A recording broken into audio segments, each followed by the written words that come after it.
Hello friends, welcome back to your YouTube channel economics आसान है। Guys आज हम डिफरेंस देखने वाले हैं, difference between BOT versus BOP. क्या डिफरेंस होता है बीओटी और बीओपी के बीच में, बहुत ही डिटेल में हम इसको विद बेसिस देखने वाले हैं।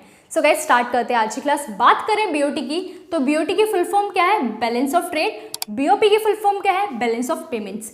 क्या डिफरेंस होता है विद बेसिस देखते हैं। सबसे पहला बेस आता है हमारा मीनिंग, कि बीओटी और बीओपी का मीनिंग क्या है। बीओटी की बात करें, the difference between amount of export and imports of visible items. BOT क्या होता है? डिफरेंस होता है amount of export and import किसका? Visible items. विजिबल आइटम्स क्या होते हैं?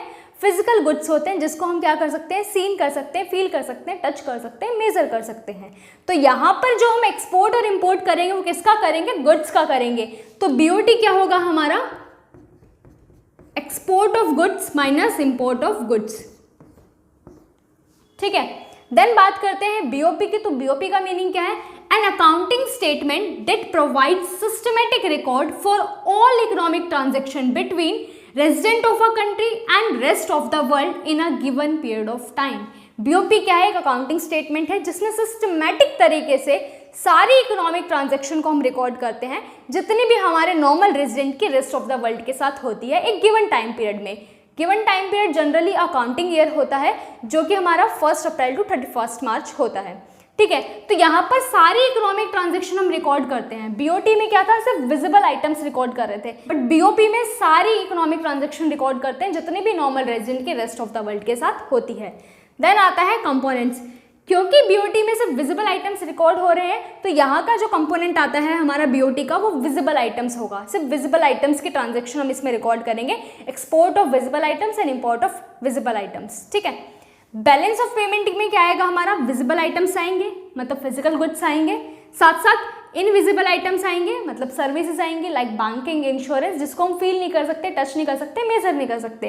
देन यूनिलेटरल ट्रांसफर आएंगी, जो कि हमारी वन साइडेड होती है। यूनिलेटरल रिसीट्स भी हो सकता है, यूनिलेटरल पेमेंट भी हो सकती है। देन कैपिटल ट्रांसफर आएंगी, जिसका इंपैक्ट पड़ता है लाइबिलिटी और एसेट पर। ये हमारी कैपिटल एक्सपेंडिचर भी हो सकता है, कैपिटल रिसीट्स भी हो सकता है। तो यहाँ पे सारी ट्रांजेक्शन हम रिकॉर्ड करते हैं जितने भी नॉर्मल रेजिडेंट की रेस्ट ऑफ द वर्ल्ड के साथ होती है। देन आता है कैपिटल ट्रांजेक्शन। क्योंकि बीओटी में सिर्फ विजिबल आइटम्स रिकॉर्ड कर रहे हैं, तो कैपिटल नेचर की चीजें तो हम इसमें रिकॉर्ड ही नहीं कर रहे ना। कैपिटल नेचर की चीजें मतलब जिसका इंपैक्ट पड़े एसेट और लाइबिलिटी पर। तो यहाँ पर तो हम सिर्फ गुड्स का एक्सपोर्ट और इंपोर्ट रिकॉर्ड कर रहे हैं। ठीक है। क्योंकि क्या है BOT? Difference between export of goods minus import of goods. तो यहाँ पर it does not record any transaction of capital nature. Capital nature की कोई भी ट्रांजेक्शन बीओटी के अंदर रिकॉर्ड नहीं होती है। देन बात करें बीओपी की, तो it records all transaction of capital nature. ठीक है। यहाँ पे सारी ट्रांजेक्शन रिकॉर्ड होती है कैपिटल नेचर की, क्योंकि यहाँ पे रिकॉर्ड कर रहे हैं ना हम कैपिटल ट्रांसफर, कैपिटल रिसीट्स भी रिकॉर्ड कर रहे हैं, कैपिटल पेमेंट भी रिकॉर्ड कर रहे हैं। क्लियर। देन आता है स्कोप। बीओटी का स्कोप क्या होता है? नैरो होता है, क्योंकि ये पार्ट होता है बीओपी का, क्योंकि यहाँ पे विजिबल आइटम्स रिकॉर्ड हो रहे हैं और बीओपी में विजिबल आइटम्स रिकॉर्ड हो रहे हैं। तो बीओटी क्या है? पार्ट है बीओपी का, इसलिए इसका कंसेप्ट जो है वो नैरो है। देन बात करें बीओपी की, तो इसका कंसेप्ट या स्कोप की बात करें वो वाइडर होता है, क्योंकि ये अपने अंदर बीओटी को इंक्लूड करता है। इसमें तो हम सारे ट्रांजेक्शन रिकॉर्ड करते हैं। देन आता है लास्ट हमारा सेटलमेंट। सेटलमेंट किस तरीके से करेंगे? देखो बीओटी का जो बैलेंस है वो बैलेंस भी हो सकता है, सरप्लस भी हो सकता है, डेफिसिट भी हो सकता है। बैलेंस कब आएगा? जब एक्सपोर्ट इक्वल होगा इंपोर्ट के। सरप्लस कब आएगा? जब एक्सपोर्ट ज्यादा होगा इंपोर्ट से। डेफिसिट कब आएगा? जब इंपोर्ट ज्यादा होगा एक्सपोर्ट से।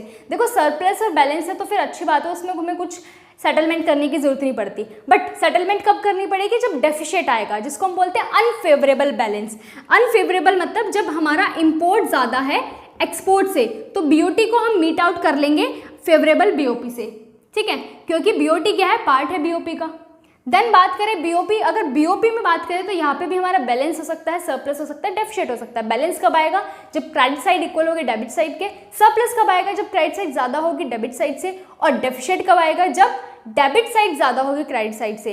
अब सरप्लस और बैलेंस के तो कोई प्रॉब्लम ही नहीं है, बट अगर अनफेवरेबल बैलेंस है, मतलब अनफेवरेबल बीओपी है, जब डेबिट साइड ज्यादा है क्रेडिट साइड से, तो उसको हम मीट आउट नहीं कर सकते बीओटी से, क्योंकि बीओटी तो नैरो कंसेप्ट है। इवन बीओटी ही पार्ट है बीओपी का। बीओटी का अनफेवरेबल बैलेंस हम बीओपी से मीट कर सकते हैं, बट बीओपी का अनफेवरेबल बैलेंस बीओटी से मीट आउट नहीं हो सकता। सो गाइज ये था difference between BOT and BOP. Hope बहुत अच्छे से क्लियर हो गया होगा। इसके नोट्स में तुम्हें टेलीग्राम और व्हाट्सएप ग्रुप पे शेयर कर दूंगी। अगर तुमने अब तक ज्वाइन नहीं करा तो उसका लिंक मैं तुम्हें कमेंट सेक्शन में दे दूंगी। सो गाइज, आज के लिए इतना ही, मिलते हैं नेक्स्ट क्लास में। Thank you.